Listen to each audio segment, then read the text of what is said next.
ये व्यतिकरण है। इसमें साबुन के बुलबुले का चमकना, साबुन के बुलबुले का चमकना, साबुन के बुलबुले का चमकना, साबुन के बुलबुले का चमकना, जल पर फैले मिट्टी के तेल का कभी कभी चमकना, जितना कभी कभी चमकने वाला, जल पर फैला मिट्टी का तेल चमकता है, जल पर फैला मिट्टी का तेल कभी कभी चमकता है, ये सब व्यतिकरण है। देखो, कभी कभी चमकना व्यतिकरण और किसी खास रंग का दिखना प्रकीर्णन। अब दोस्त मेरे ध्यान से देखना, इससे भी काम नहीं चल रहा है। आकाश नीला क्यों दिखता है, ये पिछले बार का ग्रुप डी का क्वेश्चन है। तो आकाश नीला दिखता है तो सबको पता है प्रकीर्णन के कारण। खतरे में लाल रंग होता है प्रकीर्णन के कारण। सूर्य लाल दिखता है प्रकीर्णन के कारण। इसका एक और एग्जांपल है खतरे में लाल रंग। खतरे में लाल रंग जो है यह भी प्रकीर्णन के कारण होता है। अब मामला यह है कि निम्न तरंगदैर्ध्य के कारण के प्रकाश के प्रकीर्णन के कारण कि उच्च तरंगदैर्ध्य के प्रकाश के प्रकीर्णन के कारण। अब मामला यह है, तो आपको भी पता है ब आ नी ह पी ना ला, ऊपर वाले का तरंगदैर्ध्य ज्यादा है और नीचे वाले का तरंगदैर्ध्य कम है, और नीला तुम्हारा नीचे है। देखो, 3 ऊपर और 3 नीचे, बीच में है हरा, बीच में है हरा, ये बीच में है। और नीचे वाले का तरंगदैर्ध्य आपको पता है कम है, नीचे वाले का तरंगदैर्ध्य कम है, तो नीला जो है हरा से नीचे है, इसका मतलब कम तरंगदैर्ध्य में आएगा, इसका मतलब कम तरंगदैर्ध्य में आएगा। तो बताओ, निम्न तरंगदैर्ध्य के प्रकाश के प्रकीर्णन के कारण। अब बोलोगे सर एक बार और समझा दीजिए, तो हम एक बार और समझाते हैं थोड़ा और बढ़िया से, क्योंकि क्वेश्चन में दोस्त मेरे दम है। कहते हैं ब आ नी ह पी ना ला। अब देखिए, ये जो हरा है ना, ये बीच में है, ये हरा बीच में है, और नीचे से ऊपर जाने पर तरंगदैर्ध्य का मान जो है वो बढ़ता बढ़ता। तो इधर वाले का तरंगदैर्ध्य होता है अधिक, इधर वाले का तरंगदैर्ध्य होता है कम। तो ये कम वाले सेक्शन में नीला आता है, क्योंकि 3 नीचे 3 ऊपर, तो 3 नीचे वाला कम में आएगा, तो नीला जो होता है वो कम में आता है। तो निम्न तरंगदैर्ध्य के प्रकाश के प्रकीर्णन के कारण is the right answer, B for ball. B for ball is the right answer. खतरे में लाल रंग प्रकीर्णन के कारण, सूर्य का लाल रंग प्रकीर्णन के कारण, आकाश नीला दिखता है प्रकीर्णन के कारण, ये कभी कभी चमकता है व्यतिकरण के कारण, और नीला दिखता है वो भी कौन सा प्रकीर्णन, कम तरंगदैर्ध्य के प्रकाश के प्रकीर्णन के कारण। आंसर क्वेश्चन में उम्मीद करते हैं बहुत ज्यादा दम था और अच्छा प्रश्न था।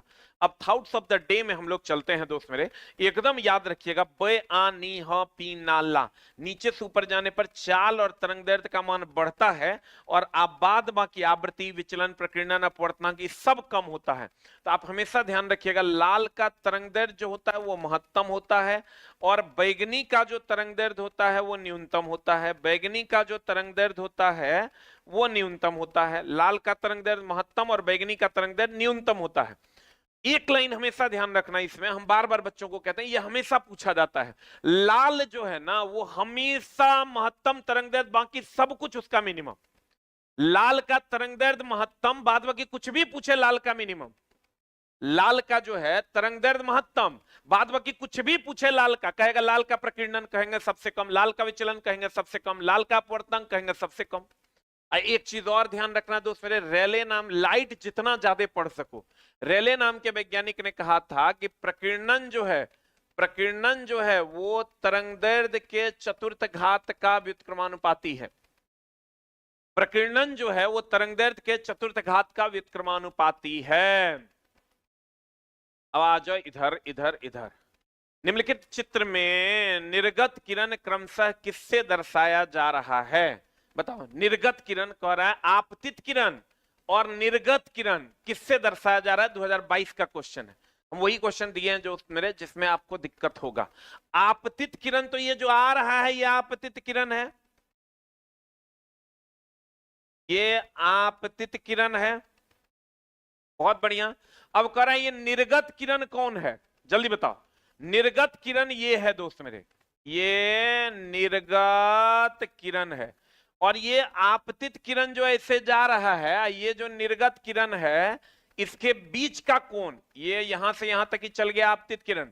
आपतित किरण और निर्गत किरण के बीच का जो कोण है इसी को हम लोग कहते हैं विचलन कोण। क्या कहते हैं दोस्त मेरे? विचलन कोण कहते हैं, और इसको कहते हैं प्रिज्म कोण, इसको क्या कहते हैं दोस्त मेरे? इसको कहते हैं प्रिज्म कोण, इसको कहते हैं प्रिज्म कोण।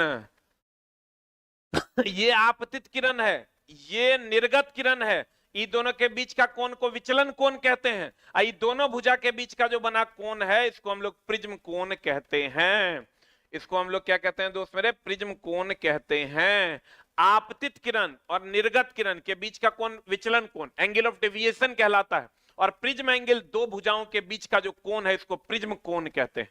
अब जल्दी से बता दो आंसर। ए बी आपतित किरण है और सी डी जो है वो निर्गत किरण है। A B C D, A is the right answer. A is the right answer.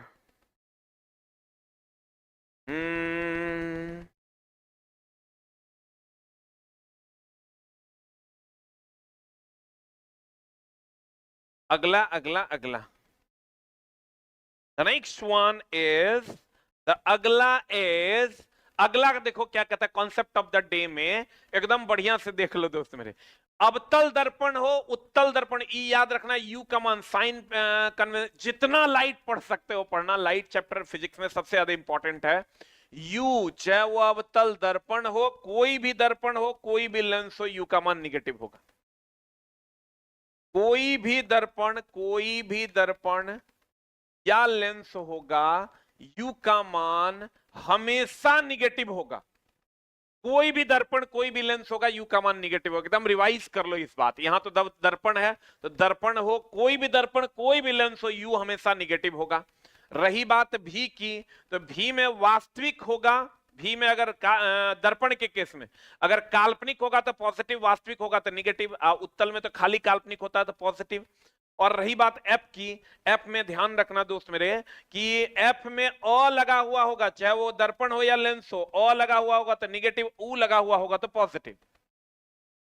अब ध्यान से देखना दोस्त मेरे, अगर यू ऑलवेज निगेटिव होगा, एफ की बात करोगे, अगर अ लगा हुआ होगा, अ लगा हुआ होगा, अवतल दर्पण अवतल लेंस की अगर हम बात करें, अ लगा हुआ होगा, एफ का मान निगेटिव हो जाएगा।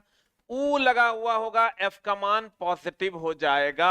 ऊ लगा हुआ होगा, एफ का मान पॉजिटिव हो जाएगा। अ लगा हुआ रहेगा, एफ का मान निगेटिव। ऊ लगा हुआ रहेगा, एफ का मान पॉजिटिव। यू हमेशा निगेटिव होगा, यू हमेशा निगेटिव होगा। और दोस्त मेरे भी की अगर हम बात करें तो काल्पनिक पॉजिटिव है, और यहां आओगे भी काल्पनिक पॉजिटिव, वास्तविक निगेटिव है। एफ का मान हमेशा अ लगा हुआ होगा तो निगेटिव, ऊ लगा हुआ होगा तो पॉजिटिव। देखो अब तुम कहोगे सर समझे नहीं, एक बार और समझा दीजिए। हम ध्यान से समझाते हैं, बढ़िया से समझना। चाहे वो दर्पण हो या लेंस हो, दर्पण हो या लेंस हो, दोनों कंडीशन में यू हमेशा निगेटिव होगा। और एफ के साथ मामला है कि अ रहेगा तो निगेटिव होगा और ऊ रहेगा तो पॉजिटिव होगा। ऊ रहेगा तो पॉजिटिव होगा। भी के केस में क्या है कि भी के केस में अगर दर्पण है, दर्पण है तो काल्पनिक पॉजिटिव, काल्पनिक पॉजिटिव। और अगर लेंस है, लेंस है तो काल्पनिक निगेटिव हो जाता है। लेंस है तो काल्पनिक जो है वो निगेटिव हो जाता है, काल्पनिक निगेटिव हो जाता है। लेंस है तो काल्पनिक निगेटिव हो जाता है। दर्पण है तो काल्पनिक पॉजिटिव और लेंस है तो काल्पनिक निगेटिव हो जाता है।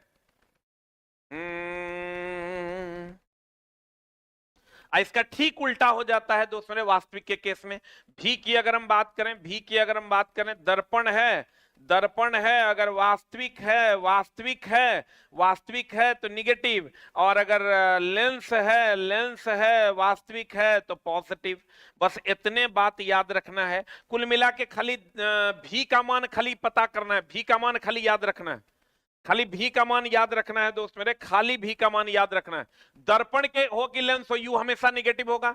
अगर एफ की बात करें, अ लगा हुआ होगा निगेटिव, ऊ लगा हुआ होगा पॉजिटिव। और अगर भी की बात करें दोस्त मेरे, सब लोग मैच मैच अभी सरस्वती पूजा, मैच, 26 जनवरी, सारी चीजें हैं दोस्त मेरे, लेकिन इन सब चीजों को छोड़ के आपको पढ़ाई करना होगा। और ये दर्पण और लेंस का ये मामला है।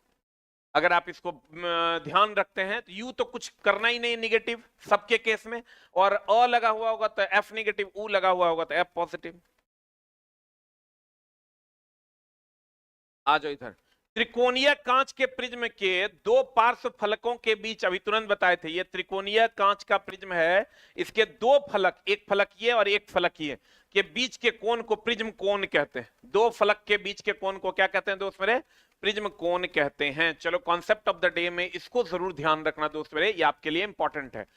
सेल्सियस स्केल पर मैक्सिमम मान जो होता है वो 100 डिग्री सी होता है, केल्विन पर 373, फ़ारेनहाइट पर 212 और र्यूमर पर 80, रेनकाइन पर 672। और ये सब महत्तम मान है इस स्केल का, ये सब महत्तम मान है। और ये जो आप देख रहे हो ये और ये सब न्यूनतम मान है, न्यूनतम मान है। और यही महत्तम मान जल का क्वथनांक है और ये न्यूनतम मान जल का हिमांक है। ये जो महत्तम मान आप देख रहे हैं जल का क्वथनांक है और ये जो न्यूनतम मान देख रहे हैं ये जल का हिमांक है।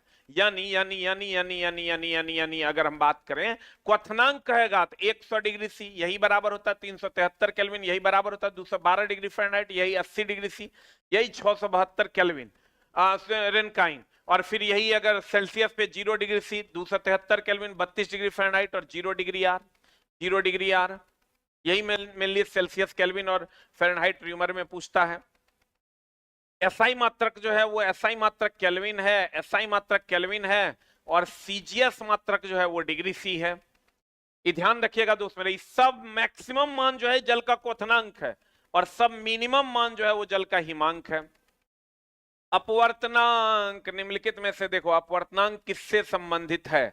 ध्यान से देखना, अपवर्तनांक कह रहा है किससे संबंधित है, एकदम आराम से समझना। देखो अपवर्तनांक, अपवर्तनांक के बारे में आप जान लीजिए।